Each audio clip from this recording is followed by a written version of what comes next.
revue de presse. Yëglekaay ci iRadio.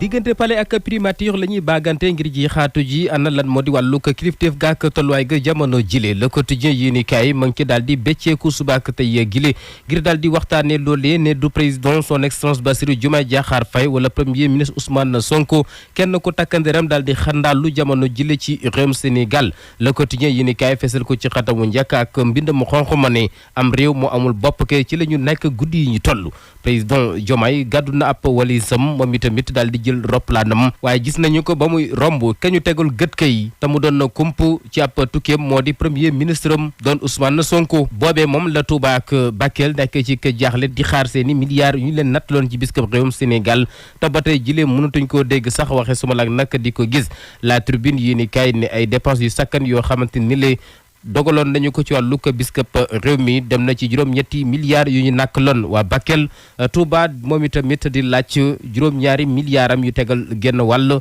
yu ñu ko daal di féetale woon jëm rek ci wàllu ko ci làng ko dëkk ba taxali ko lépp luy mbalit wala ndox muy taa te booba tey France dalu xëddeen amut lenn loo xam dal na ci daal di ontu tax ña ngay daal di àllu rek ci geneen wet ga ne wàllu ko bisk boobi leen nañu ko gaaw feeñal ci nu mu gën a gaawee ndax nañu ko xamle woon ak nañu ko doxalee ca diwaanu ko Touba sore nag ni yàlla ak yàllit gouvernement bu Sénégal na ñëw daal di indi ay firnde ci alal jooji L'Info yéenekaay moom ci wàlle bi la jëm ak ñun ngir waxtaanee tolluwaayu ko mbayum ceeb mi ak Sénégal na ci xelam dalee jëm rek ci ay ngóobeef yu sakkan yu mu daal di xamle ne journal bi ne ceebu mbay mi nag askan wi xemeem nañu ko bu baax a baax ndax jamono jile mi ngi fees ci biir marché yi ak jëfandikoo tamit ci wàllu ko njël yi ci ñeel lépp lu jëm ci wàllu ko togg gi di ko walbati tamit di ci def ay ñam yoo xamante ni bari na te am solo lool yéenekaay gi di xamle ne boobe la ñam nag ci wàllu ko ceebu ko mbay mi lu neex a resal la sell na set na dal na xel te nag lu mën a indi ak wér gi yaram la cafka gi foo ko natt weesu na ko rax ci dolli tamit mën a sàkkanal poosub góorgóorlu gi